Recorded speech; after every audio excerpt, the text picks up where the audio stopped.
अस्सलाम वालेकुम दोस्तों, उम्मीद करती हूँ आप सब लोग बिल्कुल ठीक होंगे। मैं भी बिल्कुल ठीक हूँ और इस वक्त मैं मौजूद हूँ जिस जगह पर कल यहाँ पर जो है वो बड़ा एहतजाज किया गया। ये कंटेनर है जिस पर बुशरा बीबी सवार थी, अली अमीन गंडापुर थे। इसको अब मुकम्मल तौर पर जो है वो जला दिया गया है। आप देख सकते हैं इसकी सूरत हाल। नंबर है इसका K772 पेशावर का नंबर है ये।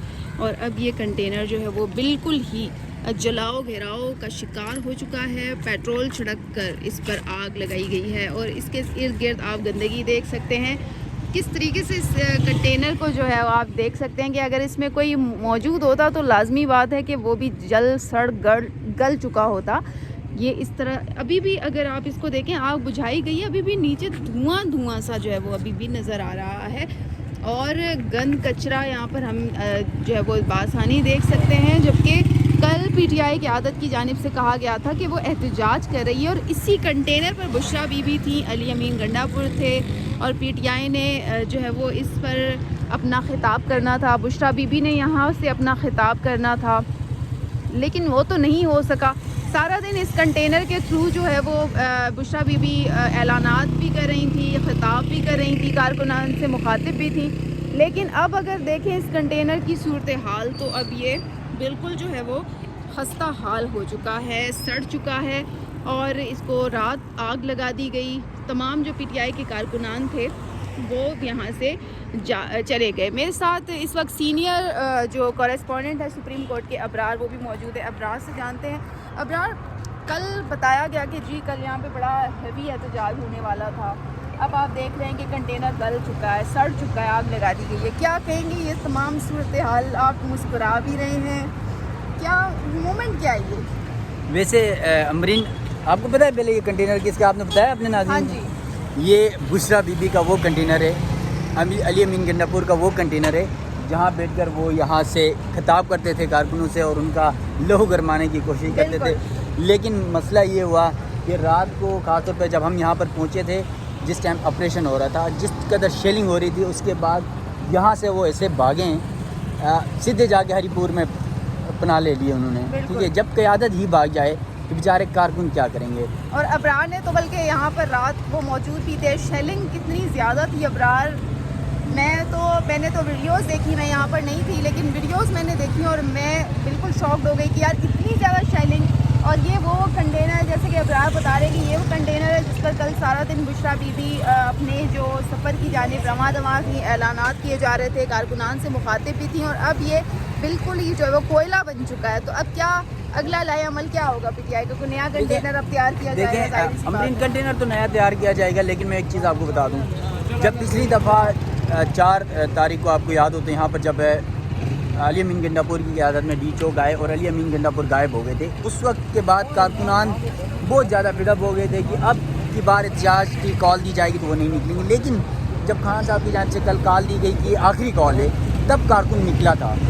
और यकीनन जिस तरह अटक पुल हो या दीगर 26 नंबर जिस तरह मैं ड्यूटी करता रहा हूँ, ये तमाम तर सूरत को पार करके जब यहाँ पहुँचे और यहाँ पहुँचने के बाद जिस तरह पसपाई हुई है ना, इसके बाद मुमकिन तौर पर खास तौर पर 400 से 500 कारकुन गिरफ्तार भी हुए हैं। और सिक्योरिटी स्ट्रेटजी बहुत अच्छी थी कल की। खास तौर पे मैं सुप्रीम कोर्ट से आ रहा था तो मैंने देखा G5, G6, G7, G8, F5, F6, F7, F8, ये तमाम अतराफ में पुलिस सुकून से बैठी हुई थी 4-5 बजे के टाइम। और इनकी ये प्लानिंग थी, सिर्फ डी चौक में रेंजेस और फौज थी, यही प्लानिंग थी कि कारकुनान को आराम से सुकून से बैठने दिया जाए, उनको ये समझ आ जाए कि ऑपरेशन कोई नहीं हो रहा है, इनको यहाँ पे बैठने दिया जाएगा। जब ये रिलैक्स होकर बैठें, लोग इधर उधर नमाज़ पढ़ने, खाना पीने के लिए इधर उधर गए ना, तो उसके बाद यहाँ पे इतना रश नहीं था। पुलिस ने चारों अतराफ से घेरा है, ठीक है। उसके बाद फिर तो आपको पता है, एक तरफ से शेलिंग, दूसरी तरफ से हवाई फायरिंग और पथराव, ये वो। फिर उस दौरान सही मतलब स्ट्रेटजी बहुत अच्छी थी खास तौर पे डी चौक में पुलिस की। और बाकी हमने देखा 26 नंबर में स्ट्रेटजी नज़र नहीं आ रही थी, अटक पुल में नज़र नहीं आ रही थी, जहाँ जहाँ हमने देखा स्ट्रेटजी खास नहीं थी पुलिस की। लेकिन डी चौक और इस ब्लू एरिया के अंदर जो स्ट्रेटजी थी, बहुत प्लानिंग के तहत इन्होंने कार्रवाई की। और देखें डी चौक को पहुँचे 2-3 घंटे और रात को इधर यहाँ से ऑपरेशन हुआ और सब कुछ ख़त्म हो गया। और अब इस्लामाबाद में देखें ज़िंदगी मामूल पर आने लगी है। अब हम भी चल रहे हैं, लोग चल रहे हैं, कंटेनर्स वैसे कुछ सड़कों पर रखे हुए हैं। گاڑیوں کے گزرنے کی آدھی جگہ ہے وہ اس کی بھی صفائی شروع ہو گئی. صبح سے سینیٹیشن CDA کا عملہ لگا ہوا ہے, صفائی ستھرائی اسلام آباد میں ہو رہی ہے. لگتا ہے جو اسلام آباد دنیا کا دوسرا خوبصورت ترین شہر ہے کچھ دن میں پھر اپنی دوبارہ وہی زندگی کی طرف بحال ہونے جا رہا ہے. اچھا ابرار, آخر میں PTI کو بھی کوئی میسج دے دیں کہ ان کو تھوڑا سا اب اپنی حکمت عملی چینج کرنی پڑے گی, کوئی غور و فکر کرنا پڑے گا, کوئی سمجھداری کا مظاہرہ کرنا پڑے گا اگر اپنے لیڈر کو انہوں نے واقعی رہا کرانا ہے. امبرین میں ایک چیز بتاؤں آپ کو یاد ہو تو حکومت نے ایک آفر دی تھی پاکستان تحریک انصاف کو کہ آپ یا سنجانی میں یا پھر پشاور موڑ آپ پہنچ گئے تو پشاور موڑ پہ ہی احتجاج کر لیں, دھرنا دے دیں وہاں پر. یہ بہت اچھا مشورہ تھا.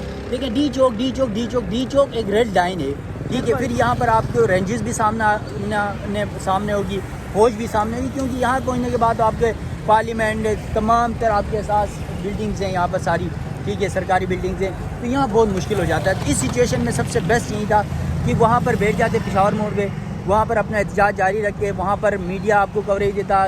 مان لیں آپ کو لوکل میڈیا نہیں دے رہا ہے, اس قدر نہیں دے رہا ہے, سوشل میڈیا آپ کو اچھی کوریج دے رہا تھا, انٹرنیشنل میڈیا اچھی کوریج دے رہا تھا, آپ اپنا بیانیہ بنا رہے تھے اور بہترین طریقے سے آپ کا بیانیہ پوری دنیا میں بن رہا تھا. لیکن ایک دم آپ نے ڈی چوک آنے کا فیصلہ کیا, اور ڈی چوک آئے تو جو حال ہو آپ نے دیکھ لیا. تو مستقبل میں یہ ہوتا ہے کہیں بھی ایک راستہ رکھنا ہوتا ہے. یہ فائنل کال آپ نے دی تھی, اب مجھے بتائیں اب کیا کون سی کال دیں گے؟ فائنل کال تو ختم ہو گئی, ٹھیک ہے. ہم پہلے دن سے یہی کہہ رہے تھے یار یہ فائنل کال نہیں دینی چاہیے تھی. اگر آپ فائنل کال دیتے ہیں اس کے بعد آپ کے پاس ناکامی ہو جاتی تو آپشن نہیں بچتا. ناکام ہو گیا, ٹھیک ہے, اب ناکام ہو گیا تو اب آپ کے پاس آپشن ہے ہی نہیں. اور پھر حکومت نے یہ بتا دیا کہ بھائی دیکھیں ریاست کے سامنے کوئی بھی چاہے سیاسی جماعت ہو یا کوئی بھی ہو وہ پاورفل, یا تو عوام پاورفل ہوتی ہے یا پھر ریاست ہوتی ہے. تو عوام پوری عوام نہیں ہے, صرف ایک سیاسی جماعت ہے پاکستان تحریک انصاف. دوسری جانب پوری ریاست ہے اور ریاست کو تمام سیاسی جماعتوں کی سپورٹ حاصل ہے. اس وقت مخلوط حکومت ہے. مولانا صاحب کہیں PTI کے سپورٹ میں تھے تو وہ بھی اب پیچھے ہٹ چکے ہیں. تو اس صورتحال میں یقیناً میں بتا دوں امبرین کہ PTI کو اپنی اسٹریٹجی پہ نظر ثانی کرنی پڑے گی. یہ جو دھرنوں کے سیاست سے نکل کے نا جلسوں کی سیاست پہ جانا ہوگا. ایک دن کا آپ جلسہ کریں, اپنا پاور شو دکھائیں, اس کے بعد آپ لوگوں میں جو آپ کا ایک امیج تھا وہ بنائیں. یہاں پر آپ ڈائریکٹ دھرنے احتجاج کرنے آئیں گے تو پھر یہ حال ہوگا. دیکھیں کل پولیس نے کس طرح سب کو یہاں سے اٹھایا. اب دیکھیں 500 لوگ گرفتار ہوئے ہیں, اب مزید کتنے ہوں گے, ان لوگوں کے ساتھ کیا کچھ ہوگا وہ ماضی اٹھا کے دیکھ لیں. اور اب جو مستقبل میں ہونے جا رہے ہیں ان کے ساتھ, اس کے بعد وہ پھر اس قدر ٹوٹ جاتے ہیں کہ لوگ پھر ڈر خوف کے ساتھ اگلی بار نکلتے ہی نہیں. احتجاج چھوڑیں, پھر آپ جلسہ بھی کریں, آپ ریلی بھی کریں, پھر مجھے نہیں لگتا کہ اب کے بار اس طرح ہوگا. اب ان کو دوبارہ اسٹریٹجی یہی اپنانی ہوگی کہ آپ دوبارہ KP سے ہی جلسوں کی طرف جائیں اور جلسوں سے ہی آغاز کریں. بہت شکریہ ابرار نے بہت اچھی بات کہی کہ دوبارہ سے اب چاہیے ان کی قیادت کو کہ وہ KP سے شروع کریں, اپنے صوبے پر توجہ دیں اور اس کے بعد جو ہے وہ نکلیں, جلسے کریں, زیادہ سے زیادہ جلسے کریں. اور اگر وہ واقعی اپنے جو لیڈر ہے اس کو رہا کرانا چاہتے ہیں تو اس طرح کی جو چیزیں ہیں اور بہتر حکمت عملی اپنانا ہوگی. اسی کے ساتھ ہی ہمیں اجازت دیجیے مجھے اور ابرار کو. انشاءاللہ آپ لوگوں سے پھر ملاقات ہوگی, تب تک کے لیے اللہ حافظ.